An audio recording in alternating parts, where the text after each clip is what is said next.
For 6 long years, binge eating was ruling my life. Maybe it would get better for a couple weeks, if not a couple months, but after that, I would immediately, always snap back and end up right where I started. I was yo-yoing in terms of weight, losing and gaining the same few pounds. My self-confidence was at its lowest because I could never trust myself around food. And in fact, I was constantly thinking about food or weight loss. Needless to say that I was pretty miserable. Any weight loss attempt would start so well. I would try to be good all day and maybe skip breakfast or have a very healthy low-calorie breakfast and try to keep on doing that for the rest of the day. But eventually, of course, I was so hungry that I would end up binge eating at night. I would go to the grocery store, buy food that I promised I would never have again because I have to be good, and basically stuff myself until I felt sick. Now, this is a cycle that was on repeat, as I said, for 6 years until something changed and clicked in my brain. So if that's you right now, this video is going to change your relationship with food forever, I promise. By the end of this video, you should understand binge eating in a way that makes you feel normal instead of ashamed and guilty and broken. So let's get into it. As I said, I'd been stuck in the binge restrict cycle for roughly 6 years after my weight loss attempt. One of the main reasons why you started binge eating was because of a unsustainable, unhealthy weight loss attempt on your end. And same for me. I wanted to lose just a few pounds and it turned into a very obsessive, extreme weight loss. And at some point I snapped from almost underweight all the way back to definitely overweight when I started at a healthy weight, but that's the irony of things, right? So I went from 59 kilos to 82 in the span of 2 to 3 months, which is insane. And from there, I was just stuck for 6 years. And I would hide my food, I would eat in secrecy, I would feel so ashamed. I stopped going out. I was always wearing big clothes because obviously people saw me at first as the small, skinny-ish version, you know, who I was. And then it's like they blinked and then I felt huge and I felt ashamed and I felt guilty. I was like, oh my God, what is everyone going to think about me? That I'm out of control, that I don't know, how to deal with food, that I don't know how to stop and put the fork down. I was so ashamed of myself. So I stopped going out and I stopped living, basically. I was obsessed with food, constantly thinking about my next meal, and it carried on for years. I would lose maybe, like when it got better, I would lose a few pounds and then I would snap right back because I was never dealing with the binge eating. I was always trying to out-discipline it and try to just beat it with willpower. But that's not, we're gonna see that in a second. This is not the way it is, right? And then in April of this year, I hit rock bottom. It was just getting so bad. And I think the moment I realized that I shouldn't do this anymore and I had to do it another way and there must be a better way was I was living at my boyfriend's at the time. I was almost upset at him not having left for work yet, meaning that I wouldn't be left in the house alone able to binge. The moment I realized that I was like sort of getting mad and like feeling different towards him because I was like, just go so I can eat, right? I realized, hold on, no, absolutely not. We're not doing that anymore. It was just my rock bottom. That one night, it was the worst binge after. Mind you, it doesn't mean that I stopped. It was the worst binge and I was so sick and I felt so gross. And it's like binge eating is like that out of body experience, but it almost like something clicked in my brain that one night after that realization. And I just looked at myself and was like, who is that? Why am I doing that to myself? Like, if I'm hungry, eat. Don't make yourself sick. Don't steal food, because that's basically how I felt at the time. When this happened, that sort of snapped me back into myself and I was like, no, I'm not spending the rest of my life like that. I'm not spending the rest of my life wishing my boyfriend could go so I could binge. What the fuck? And yeah, that's the slap in the face that I needed, and I felt very sick that night. It was the very bad binge, but it was kind of the one last binge mentality, which is bad, but that's for another time. That was my rock bottom. From there, I was a couple, I want to say days before I left back to France. And from there, I decided, you know what, it's time. Fuck that, I'm not gonna spend the rest of my life struggling with weight loss, struggling with binge eating, constantly think about food, feel different, feel ashamed, no confidence, no energy, clearly gaining weight. All those things, I could not. I simply was done with it. And I've said that before in my videos, and some of my clients, like who watch my YouTube, they're gonna tell me on the calls, like, oh my god, you said that. And I was like, shit. I'm like, yeah, sometimes I really do say good stuff like that. But I said something along the line of, you'll never do anything long term until you're so tired of it and so fed up with your situation that it's gonna give you that, kick in the butt that you need to go, right? And for me, that fed up was being different towards my boyfriend. It's not good. I mean, it's good, but it's just not the season anymore. But my mom bought it for me, so I feel like I have to. So let's talk about, why do you really binge? I wanted to share a little bit my experience so you know that I'm not talking shit and you know that I know very well what it feels like. Because a lot of you, when I talk specifically on Instagram, you're gonna be like, oh, you must think I'm crazy, but I'm always thinking about food, I'm doing this, I'm doing that. I'm like, no, girl, this used to be me. Okay, I am not judging. This used to be me. Like, I get you. Anyways, that's why I wanted to share my story. The first thing you have to do is understand, why are you binging? And that's what I did. I spent so many hours studying psychology, and that may be why I'm right now studying for a psychology degree. But here is the main mistake. I thought that binge eating was a willpower issue. So I tried to out-discipline it, but it's not. And the problem is, when you think, oh, I just lack willpower, I just lack discipline, I'm lazy, I'm whatever, I'm addicted to food. Like, no, this is not the problem. This is not a willpower issue. It is because you don't know your triggers. And if you do know your triggers, you don't know how to cope with them better. So there's basically two main routes as for why you would be binge eating. The first one is restriction. The second one is coping mechanism. For me, it was both fun. But yeah, basically the first one was restriction, meaning that if I was trying to lose weight every single time, it would be a crazy deficit, it would be a lot of working out that I didn't necessarily enjoy, but most importantly, it was a crazy deficit that I couldn't really maintain and I was hungry. And sure, you can do that for maybe 1, 2, 3 weeks, that's okay, and then you snap because you're hungry. It's before your periods, you're hungry, it's on your periods, you're hungry, and then you binge. That was the cycle I was stuck in, and so it kind of comes back every month, right? So that's why for years I was stuck, because I didn't want to let go of weight loss until I healed my relationship with food. And that moves on to step 2, which is, as I said, the coping mechanism. If I was angry, if I was tired, if I was bored, if I was stressed out, if I was whatever, food.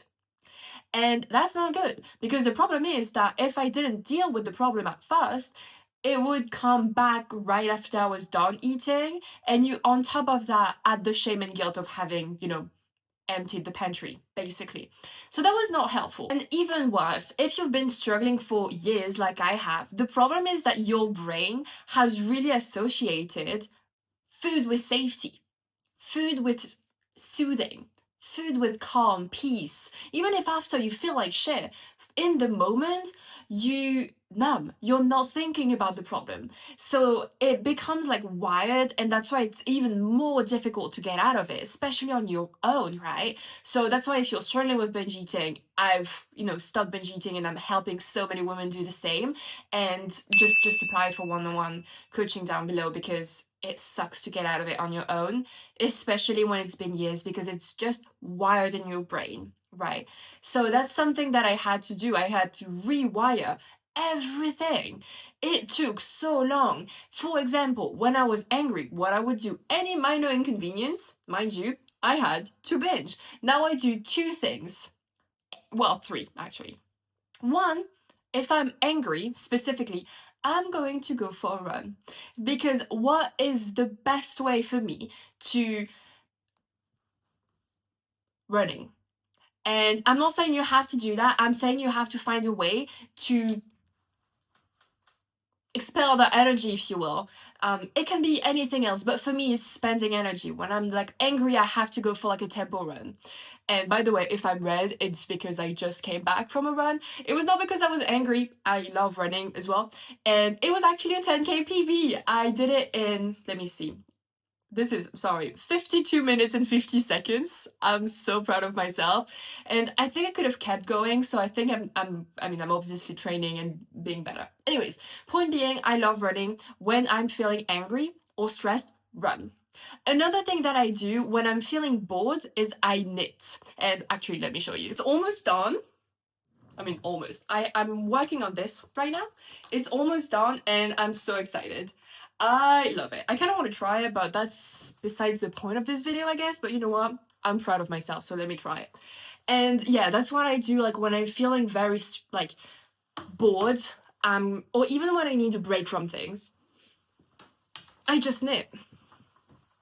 My boyfriend got me started on that because I was bored there. And he was like, maybe you should try to find something. And I was like, yeah. And then we landed on knitting. And oh my god, I love it so much. It's been helping when I have an urge. We'll talk about that in a second. But basically, whenever I feel like binge eating, I'm gonna knit. So yeah, I'm almost done. And yeah. Okay. But yeah, what I was saying was I will basically never ever buy any sweater type of thing, like any knitting stuff. What's the word? Yeah, any wool thing now, I'm making it myself. That's basically what's going to happen now. I had to rewire my brain, and have different coping mechanism for every single time I felt like binging. And I would have a trigger or an urge, it had to be something else. So I've given you my two main. I promised a third one, online shopping. And it's gonna be different for everyone, right? But one of my favorite thing is looking for dresses online. I love wearing dresses. Like, having lost the weight now, it feels so good to wear nice stuff and to, you know, just show my work. Like, I'm proud of myself. I'm proud of the way I look right now. So obviously, you know, that's been helpful. Doesn't mean that I'm gonna buy the dresses, by the way. It just means that I'm gonna look at dresses. And that's something I've done, like, when I'm bored, or, you know, when basically those three. First, stop restricting. You want to put weight loss on hold for a second, because until you've like fully healed your relationship with food, you can't lose the weight. And it sucks. Like, it's a little scary at first. I'm sorry, it's a little bit all over the place, but I swear there is like a good process in there. But you know, the thing is, if you keep trying to lose weight by restricting, obviously, you're going to keep binging. The first thing I had to do was put weight loss on hold and figure out, you know what, it's not working anyways. Like, I'm gaining weight. So I think I should just try to heal my relationship with food, basically, and focus on that. And that really meant that, yeah, I was going to let myself eat, like giving myself the unconditional permission to eat, which did mean a little bit of weight gain. But anyways, I was gaining weight due to the binge eating. After, when I was ready to go back into weight loss mode, it was the easiest 25 pounds of my life that I've been able to maintain now and effortlessly even lose some more. So there is, like, that's the process. You want to analyze, like, why am I binge eating? And as I said, it's weight loss and then it's triggers. So weight loss, we focus on the triggers. What can we do instead? Now, a third reason why you binge is because you have a shit ton of food rules. I have to be good. I can't eat until then. I can't eat after that. I can't eat this. I can't eat that. I said it before, your brain is like a child, so if you say no, it's going to focus your attention on that thing that you say you're not supposed to have, and that's why you binge on it.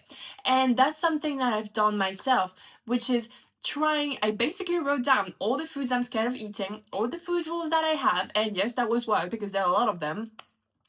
And then one by one, okay, why am I thinking that? Is that true? Oh, no, it's not true. I'm not gonna gain weight if I eat after 6 p.m.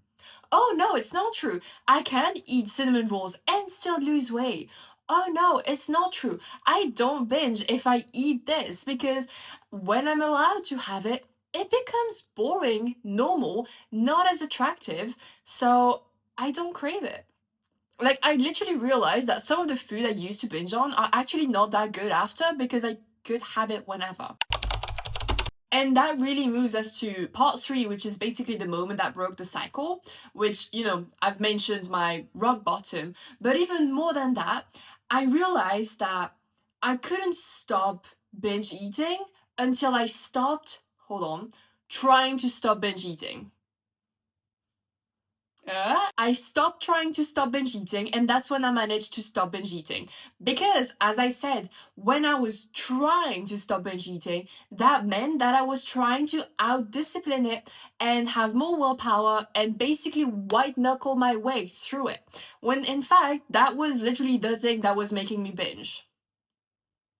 So when I shifted the problem from oh my god I'm binge eater that's so bad to how can I have a healthy relationship with food so it doesn't control me and I can have a little bit of what I want but also a little bit of what my body needs and then see what happens.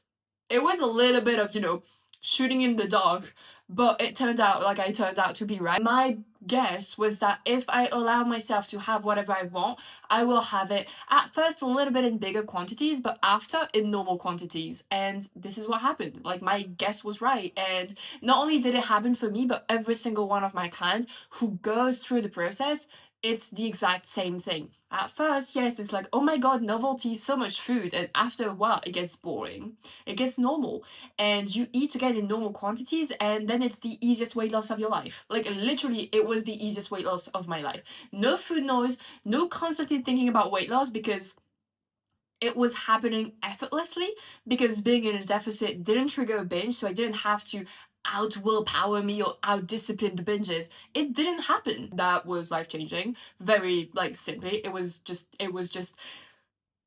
nice to not have to not fight an uphill battle to transform my body because it's meant to be easy.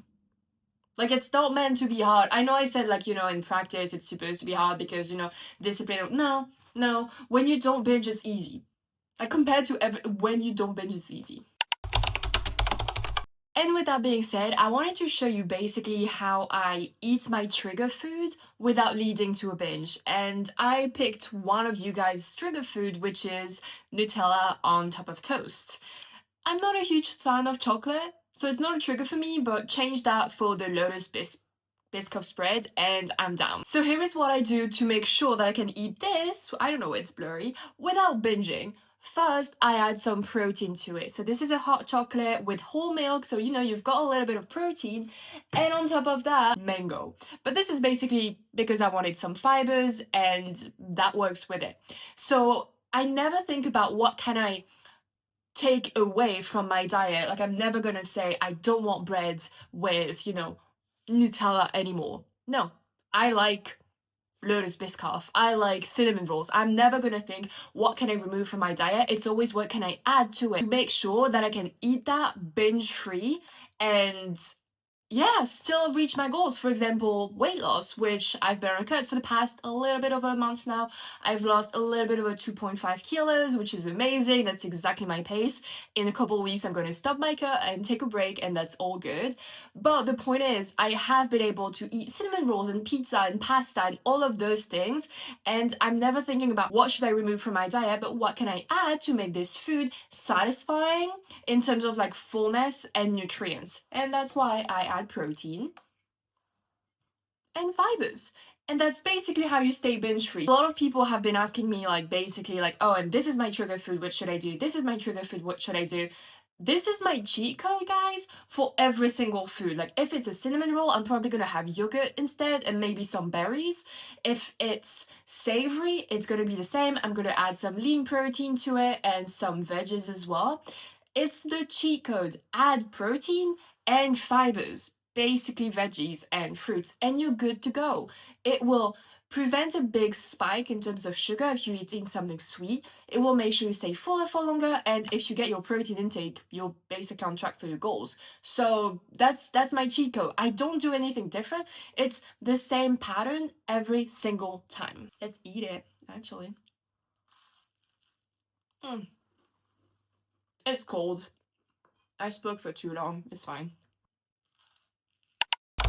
So let's get to my framework now, and basically what I walk all of my clients through so they can start from binge eating like literally every night before like joining the program to being binge free and losing the weight effortlessly.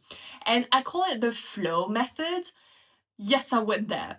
The first step is fix. As I said, you cannot try to lose weight until you've stopped binge eating. Just don't. And yes, at first it's scary and it's uncomfortable to say goodbye for a hot second to weight loss because it's been in your brain for years, if not decades, and you keep thinking about that. But no, for now, I want you to heal your relationship with food. So that means we stop the binges. We focus on what do I want and how can I rewire my brain, stop the binge eating, heal my relationship with food, no more food rules, no more food noise, no more weight loss noise. How can I just get back to myself and think clearly again? Because that's the thing, right? When you're constantly thinking about food and weight loss, you're not you anymore. You spend so much time and effort and energy thinking about something when you could be thinking about other stuff, like what could you accomplish in your career, relationship, any other type of goals that you could have. The mental space, once you, oh my god, what a new person you are. And you get back to yourself, basically. And that feels so good. Honestly, this is where 90% of women fail. It's the first step. Because it's scary and it's very difficult to do it on your own, especially when it starts with a little bit of weight gain. Doesn't mean that it's going to happen, because for a lot of women, when they join the program, just listening to their hunger cues and learning to do everything that I've just mentioned now with me as their accountability partner meant that they started with losing weight because they stopped binge eating. So it really depends. Like, it happens as a byproduct of normal binges. And during that fix part of the process, we talk about the triggers, we talk about, urges, how to sit through an urge without binging, without giving in, really separating yourself from it. And that's something that all of my clients, everyone has to go through that, because you will still have urges. It's not because you say I'm not gonna, binge anymore that your brain is automatically going, oh, okay. For some it happens, which is great, but most often you go through urges, and that's where I come really handy, because I've had a lot of emergency calls or texts of like, oh my god, I'm feeling like binge eating, like, can you sit with me? And yeah, okay, do you want to hop on a call or do you want to text, call? Okay, how are you? Right, how are you feeling? What can you do instead? Are you hungry? And basically when you do that, because there is such a secrecy aspect to it, having someone who knows exactly what you're going through and can help you wait out an urge, the moment you realize, oh my god, I'm stronger than an urge, I can actually stop binge eating, I can stop an urge, I can sit through the discomfort of an urge and not act on it, the next one gets easier and easier and easier and easier and easier, till the point when you don't have them anymore. Or if you do, you just know you're like, I don't care. Like, literally, it's uncomfortable, but I've done that so many times before. I know how to do it without me, by the way, because that's the goal, right? Second part is L, and that's basically my lean code. I've talked about it in many other videos before. It's basically my weight loss process, because if you don't try to do it in a sustainable way, I'm sorry, it's gonna be very hard to lose the weight for good. If you gain the weight back, what the fuck was the point of trying to lose weight in the first place? So, lean code, I'm not gonna get over like everything again. I'm gonna just link the main video about it if you're interested in weight loss. But that really, if you're in this video, we don't really care about that yet, okay? We care about healing your relationship with food, not losing weight. And yeah, sustainable. That's the main part that you really need to realize, is it has to be easy, sustainable, comfortable. If it's not, and if it triggers more binges, back to square one, I'm sorry, we're going back, we're trying again. And that doesn't mean that you'll never get through it. It just means that you weren't ready, and that's fine. We need a bit more rewiring of the brain. We need a bit more working through the triggers. It's okay. Some of my clients, they're going to do great at first, move on to the fat loss phase, and then we'll see, oh my god, I have a bit too much food noise and I'm feeling like binging a bit more. Okay, let's take a step back. We're going to go back to the first phase, and then we'll jump again into the fat loss phase, and usually the second attempt, every single time, the second attempt is just good to go. 3, we optimize. Okay, you've lost the weight, now what? That's the main part that I feel people forget about, which is the after weight loss, because if you go back to your old lifestyle, you go back to your old body. So you gotta optimize your lifestyle so it's not as weight loss related, obviously, because you need to be a bit more disciplined when it comes to weight loss, but just you have to optimize your sleep, your food, and your exercise so it's easy to keep on maintaining it. Again, I'm brushing over this one quickly because it's usually like a few weeks. It really isn't that long. It's already a part of you after the first few weeks, even of the lean code. Exercise and food is already going to be a part of you. Like, it's just the way it is, at least in my program. So it's so easy to optimize everything for maintenance. You just basically eat a bit more food and that's it. Step 4 is weightless. And what I mean by that is really, who are you when you're not trying to lose weight and when you're not a binge eater? So we really try to work on the identity and the beyond the program, because you're not supposed to always lean on me. Like, at first, of course, you need a strong pillar for that, and that's what I'm here for. But after, I want you to be able to maintain the weight loss and the binge-free strike, basically, forever. So this is really what we talked about: identity and how to stop tracking, how to stop obsessing, even though it's been done before, but we really make sure that the foundation of who you are so strong that even beyond the program, you don't have to think about weight loss or food because it's a part of you. It's the identity. It's kind of, similar to the phase before that, which is optimize, but optimize is more about figuring out like maintenance to not gain the weight back. And then weightless is basically how to figure it out without me. The thing is, most women try to stop binge eating by doing the thing that made them binge eat. By skipping breakfast, by trying to eat clean, be so good, exercise a lot, and food rules and all of that. No. It's a scary process a little bit. That's why you need someone to hold your hand. But it makes everything else easier. Now, if this video helped you understand a little bit more about why you're binging and how to get out of it, imagine what it would look like to have the full process and someone to walk with you through that process. And yeah, as I said, that's exactly what I do. This is my life mission. I used to be a bit scared of talking about binge eating because there is, again, such a shame, secrecy, and guilt thing around it. And then when I realized that when I talk about it, other women recognize themselves and I were more likely to reach out for help, I realized, okay, it's uncomfortable for you to share, all of these things.